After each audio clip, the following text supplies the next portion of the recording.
Diabetes é uma doença crônica provocada pela falta de insulina, que afeta como o corpo processa o açúcar no sangue.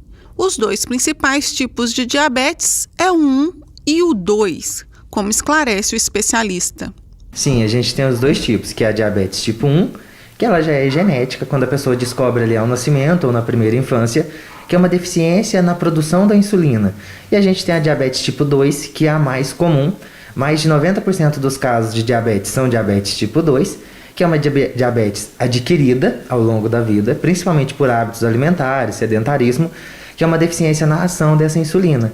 E essa diabetes tipo 2 é quando a gente tem ali a produção da insulina, só que ela não consegue captar a glicose.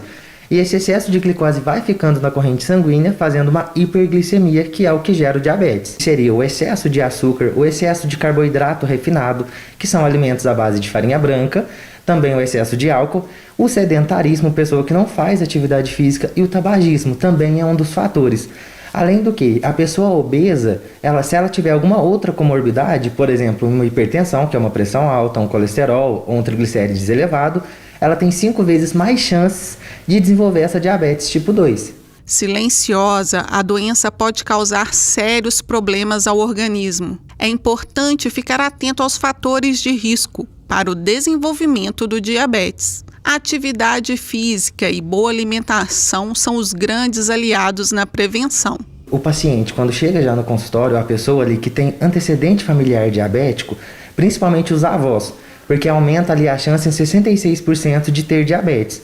Então ela já precisa ter uma atenção especial, principalmente na alimentação, no estilo de vida, e também o exame de sangue, ela consegue ver se ela já está pré-diabética, que é o estado que ela precisa ter uma alerta ali, que é quando a glicemia ultrapassa 100 e fica entre 100 e 120, que é o corpo já está falando, olha, melhora seus hábitos alimentares, senão você vai se tornar diabético. E aí ela precisa ter uma atenção a mais, realmente melhorar a qualidade da alimentação, principalmente, que muitas vezes as pessoas não prestam atenção na alimentação, acreditam que só o medicamento vai resolver ali a curto prazo, e se não mudar, essa glicemia não vai abaixar. E começar a fazer uma atividade física para não deixar se tornar diabetes.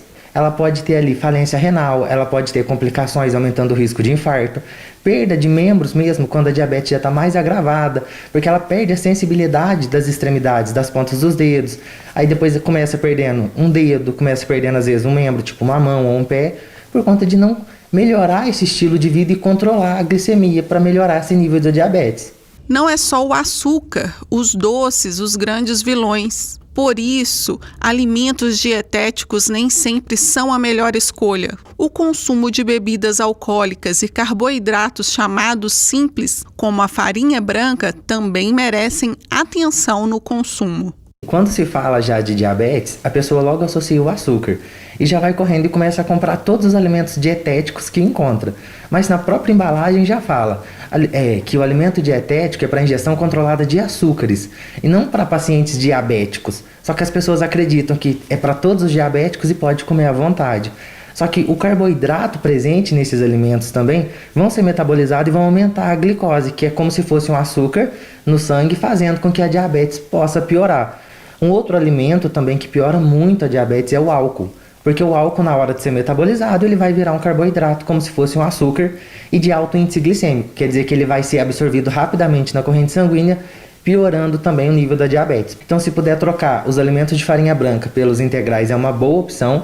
E se puder colocar uma proteína junto ali, seja uma proteína animal, um leite, uma carne, ou uma proteína vegetal mesmo, uma soja, uma lentilha junto com o carboidrato, vai fazer com que o índice glicêmico ainda seja mais baixo e ela seja melhor absorvida, melhorando também o nível da glicemia, que é a glicose ali no sangue, fazendo com que o diabético tenha um controle muito maior ali sobre os alimentos que ele pode comer no dia a dia. E se a pessoa gosta de consumir bastante fruta, a fruta tem fibra, o que já controla um pouco esse carboidrato, só que uma boa opção é colocar uma fibra adicionada além da própria fruta. Por exemplo, uma banana com aveia, um pouquinho de canela, porque a canela também controla a glicemia. Então, é melhorar a qualidade do alimento. E se for nas frutas, evitar que seja só suco de fruta, porque o suco em si, quando ele é triturado, a fruta perde um pouco da quantidade de fibra, fazendo com que esse índice glicêmico ali, a quantidade da glicemia que vai ser absorvida, seja maior. Então, se a pessoa puder comer a fruta, vai ser muito mais benéfico do que o próprio suco.